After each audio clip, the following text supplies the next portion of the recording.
למען אחי ורעי ידבר שלום בך, למען בייס אדוני אלוהינו אבק טוב לך. Let's give some charity. And how appropriate these words that we just said. King David speaks about Jerusalem, about returning to Jerusalem, the Beis Hamikdash, and he concludes, L'man achai v'reyai, for the sake of my brothers and my friends, adabro no sholem bach, I speak peace about you. Timely in terms of, this is the time of the Sfirat HaOmer, the counting of the Omer. But we know that this period between Pesach and Shavuot, which is the 49 days of preparation to receive the Torah from when we came out of Egypt, but it is also, unfortunately, a very sad time on the Jewish calendar. That's a time where we commemorate the passing of the 24,000 students of Rabbi Akiva. Rabbi Akiva had 12,000 pairs, because they were studying in pairs, Chavrusa. 12,000 pairs, 24,000 students of Rabbi Akiva. Basically, his entire school, his entire yeshiva, passed away during this period. The reason, as we know, as the Gemara says, Sheloi nohagu kavod zeh b'zeh. They didn't respect each other. Now that's an important point. Usually we simply say that because they were lacking of love for the other. That's not what it is. It is inconceivable that the students of Rabbi Akiva, who Rabbi Akiva's motto in life was, Zeh klal gadol b'Torah, this is a fundamental principle in the Torah, V'ahavta l'reacha kamocha, love your fellow Jew as yourself. It's impossible, inconceivable that a student should be so reckless, so hateful, so despiseful of each other, that to the point that they passed away. The explanation there is because of their tremendous love for each other. They expected each one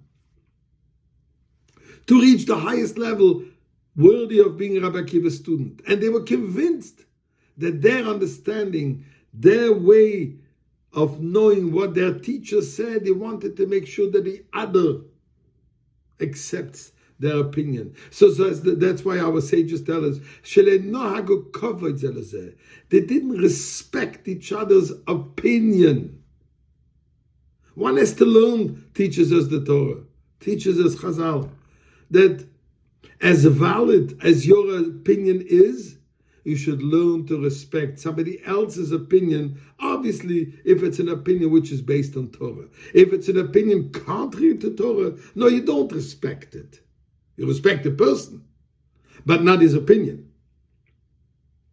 In this case, unfortunately, because of their total commitment and devotion to the other, they wanted to make sure that the other agrees with their opinion, because they were convinced that this is Rabbi Akiva's opinion. They wanted to make sure that every student follows exactly what Rabbi Akiva says.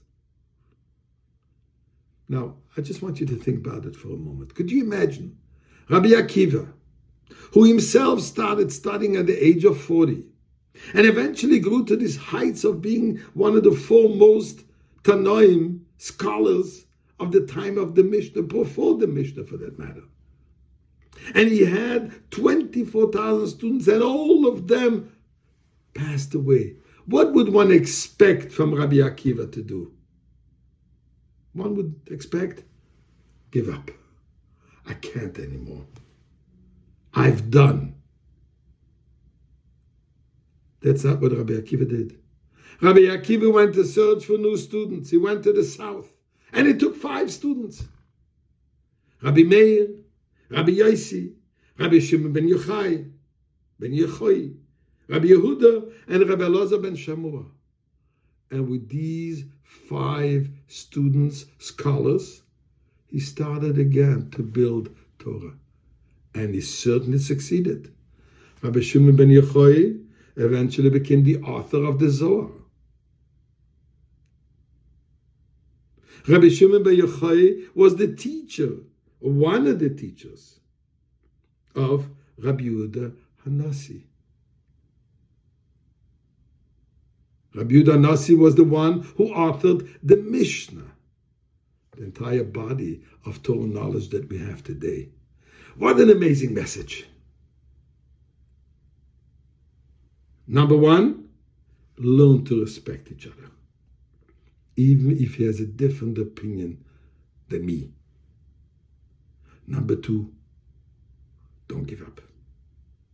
These two things are so an integral part of the hastening of the coming of Mashiach. Love your fellow Jew, but in a way of respecting somebody else's opinion. And at the same time, even if we failed once, we don't give up.